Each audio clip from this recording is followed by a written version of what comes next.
بسم الله الرحمن الرحيم والحمد لله رب العالمين والصلاة والسلام على النبي الكريم. Avec vous, Dr Mouna Bouloudenine, maître de conférences en physique à l'université d'Annaba. Je vais vous faire une petite introduction au TD d'électrostatique, soit la charge ponctuelle grand Q. Cette charge va créer un potentiel dans tout l'espace, soit le point M, distant de R. R, c'est la distance qui sépare M de Q. Donc, la charge Q va créer en M le potentiel V. Potentiel V créé, bien sûr potentiel électrique, créé par, et faites attention au mot, par la charge Q en, faites attention aussi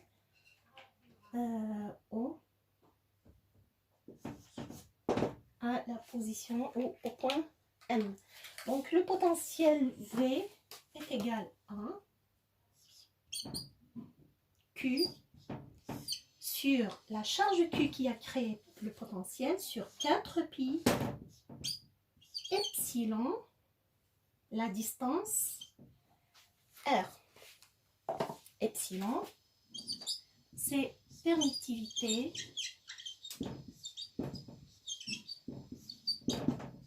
du milieu qui est égal à epsilon R, epsilon 0. Epsilon 0 étant permittivité du vide.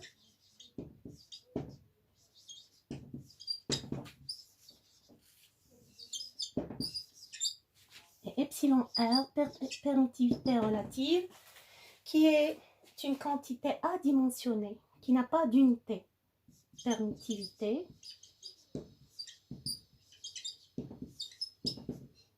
relative.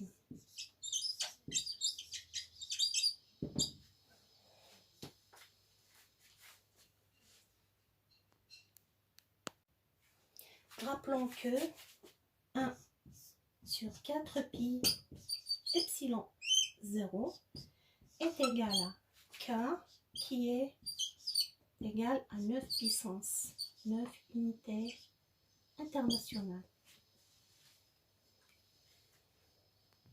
Maintenant, nous allons lier les autres quantités au potentiel électrique. Commençons par le champ électrique.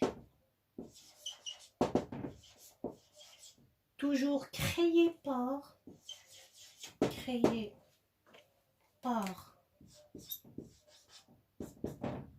la charge Q au point M.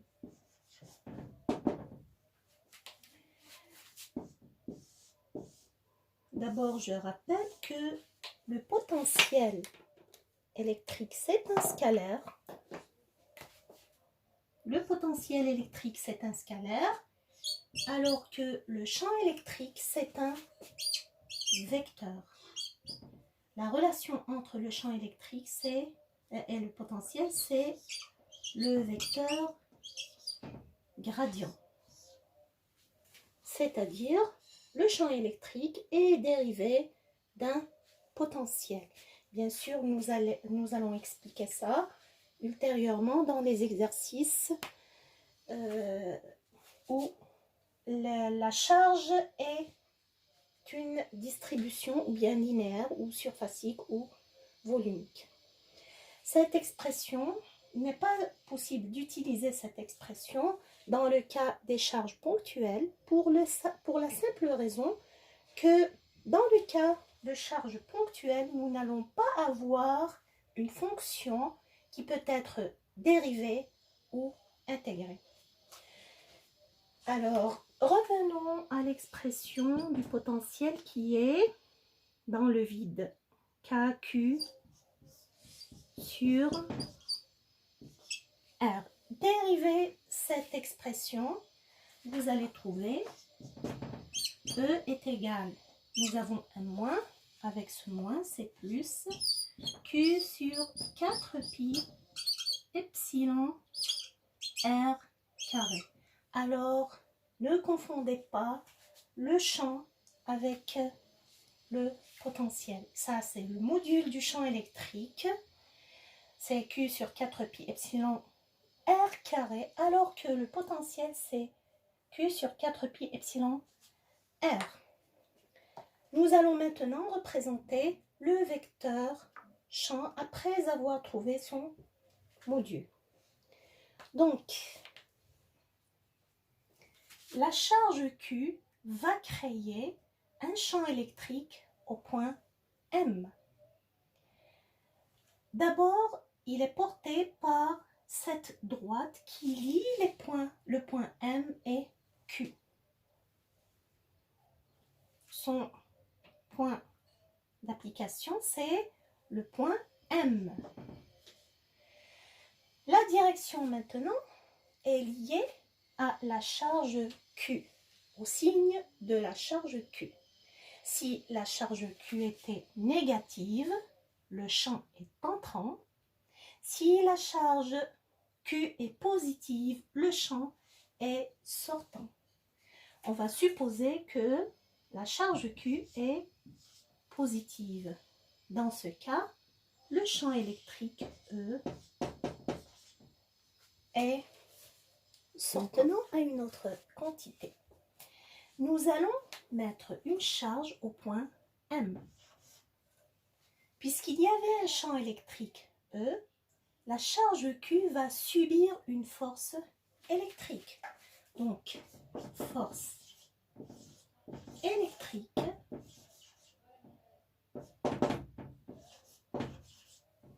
qui est exercée sur Q. Faites attention, c'est sur Q, et non pas grand Q, sur la charge Q. Qui a exercé cette force? C'est la charge par grand Q.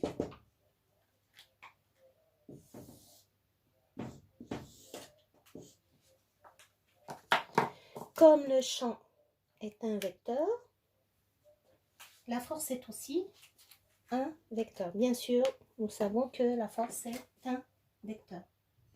Alors, la force, elle est exercée, cette force est exercée sur petit q ou bien grand Q. Bien sûr, c'est sur petit q. Par quoi? Par la charge grand Q à travers ce champ E. Le module de la force, c'est petit q fois le module de E. Ce module qui est Q, grand Q sur 4pi epsilon R carré. Donc, cette nouvelle quantité, c'est petit q, grand Q sur 4pi epsilon R carré. La différence entre F et E, c'est 7Q. Bien sûr, comme il y a une charge Q, cette charge aussi va créer un autre champ électrique dans tout l'espace, c'est-à-dire la charge grand Q va subir elle aussi une force créée par la petite charge Q. Nous allons maintenant représenter cette force F dans le schéma. Revenez à la définition, cette petite définition qui semble inutile alors qu'elle est nécessaire pour représenter la force F et pour la trouver son module. Alors, cette force électrique est exercée sur Q. Donc son point d'application, c'est le point M par grand Q. Alors elle est portée par la droite qui lie petit q et grand Q. Elle est portée sur cette droite et bien sûr parallèle à E. Voyons. Comme F est égal Q fois E, alors elle dépend de E, elle est parallèle à E et dépend du signe de Q. Si Q est positive, donc F et E ont la même direction, le même sens. Si Q est négative, F et E sont de sens opposés. On va supposer que Q est négative. Dans ce cas, la force est de sens opposé à E. Supposons maintenant que nous n'avons pas un champ électrique. Nous avons uniquement les deux charges Q et grand Q. Remarquez bien que si nous avons deux charges de signes différents, la force est attractive. Si les charges sont de signes du même signe, c'est-à-dire ou bien signe positif ou de signe négatif, toutes les deux, la force est répulsive. Supposez que Q était positive, dans ce cas, la force F est répulsive. Passons maintenant à l'énergie potentielle, toujours de la charge Q. Donc, oublions la charge qui a créé le champ. Nous avons mis dans ce champ une charge, ou dans ce potentiel une charge de Q. Donc, elle va avoir une énergie potentielle. Supposons que on va la nommer EP. C'est l'énergie potentielle de la charge Q.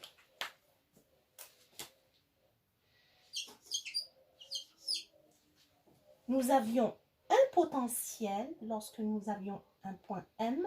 Nous avions un potentiel V. En mettant Q, cette charge Q va avoir une énergie potentielle de Q. Qui a créé cette énergie potentielle? Bien sûr, c'est la charge grand Q. Par grand Q.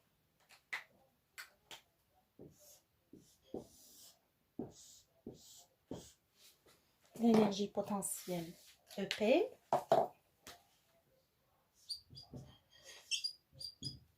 est égale à, donc c'est l'énergie de la charge Q.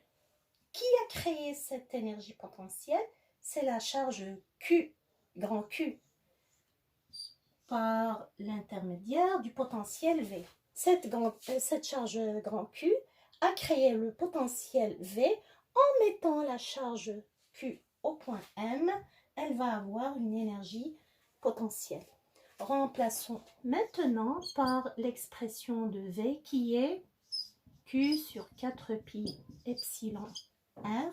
Nous allons avoir petit q, grand Q sur 4pi epsilon R. On peut dire la même chose sur Q. Petit q va bien sûr créer un potentiel dans tout l'espace, y compris ce point. En mettant la charge Q dans ce point, elle va avoir une énergie potentielle liée au potentiel créé par la charge grand Q. Nous avons une autre expression, EP, liée à la force électrique. EP, pardon, la force électrique, c'est moins gradient l'énergie potentielle. c'est la même expression déjà vue pour le champ électrique. E est égal à moins grade V pour une charge Q constante. En multipliant par Q, nous allons avoir F est égal à moins grade QV. Faisons une petite récapitulation. Commençons par un potentiel créé par une charge Q en un point M de distance R de Q. Donc V, c'est Q sur 4 pi epsilon R.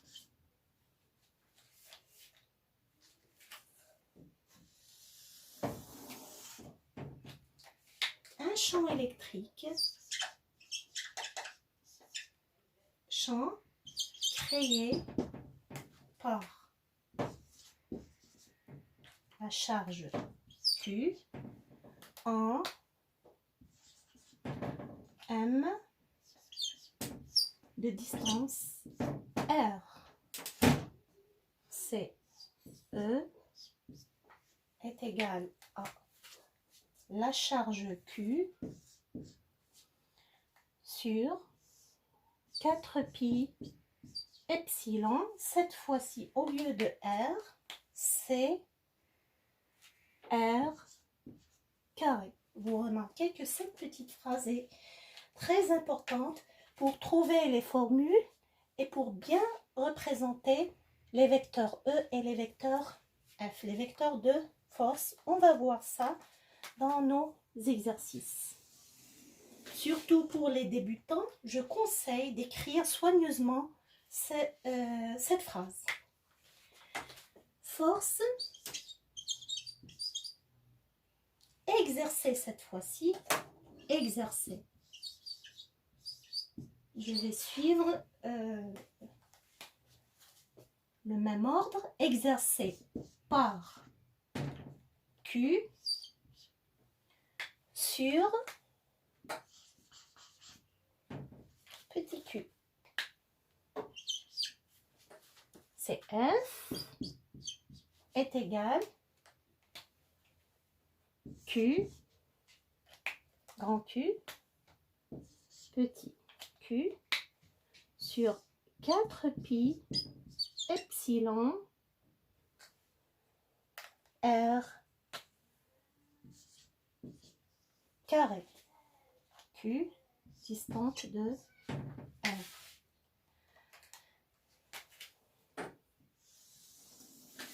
Énergie potentielle.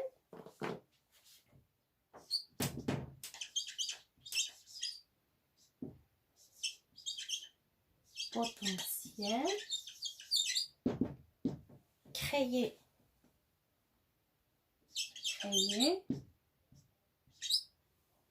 par la charge Q. C'est la cause. La charge Q qui a créé le potentiel, c'est ce potentiel qui est responsable de l'existence de cette énergie potentielle. Donc, créé par grand Q, créé par, normalement, pardon, c'est énergie potentielle de Q, de la charge de Q, créé par grand Q. Donc, E, P, c'est petit q fois le potentiel V est égal à petit q grand Q sur 4 pi epsilon, la distance R. On peut dire la même chose ici pour la force, c'est la charge Q fois le champ E qui est créé par la charge grand Q.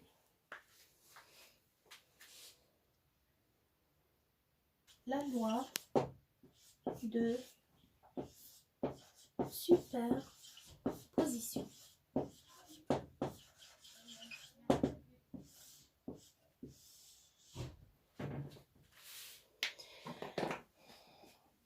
Nous avions une charge Q qui a créé au point M un champ électrique, et en mettant une charge Q, petit q, la charge petit q a subi une force électrique. Maintenant, on va supposer que nous avons plusieurs sources de potentiel. Q1, Q2, Q3. Dans ce cas, la force totale exercée sur Q, la force totale sera égale à la somme vectorielle des forces Fi avec la force partielle Fi est égale à la charge Q sur laquelle les forces sont exercées fois la source ou la cause de cette force sur 4 pi epsilon R I au carré. Même chose pour le champ total exercé sur Q, c'est la somme des champs partiels exercés sur Q. Mais chaque champ a une source différente. Donc, le EI, est-ce que le champ dépend de cette charge ou du point sur lequel dans lequel on calcule le champ, ou bien il dépend de la source? Bien sûr, il dépend de la source, donc le E1, c'est le EI, c'est QI sur 4 pi epsilon RI carré. Même chose pour le potentiel, sauf que le potentiel électrique, c'est une somme scalaire et non vectorielle. Donc le VI, c'est, est-ce qu'il dépend du point dans lequel on calcule le potentiel, ou bien de la source du potentiel? Bien sûr, il dépend de la source du potentiel, c'est QI sur 4 pi epsilon R I. L'énergie potentielle, maintenant,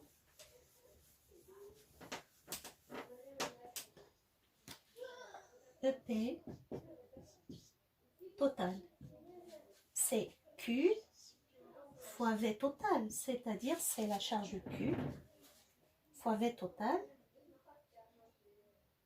c'est Q somme de VI. EP. Donc, l'énergie potentielle partielle de Q, c'est Q fois QI sur 4 pi epsilon R I. سبحانك اللهم وبحمدك نشهد أن لا إله إلا أنت نستغفرك ونتوب إليك. السلام عليكم ورحمة الله وبركاته.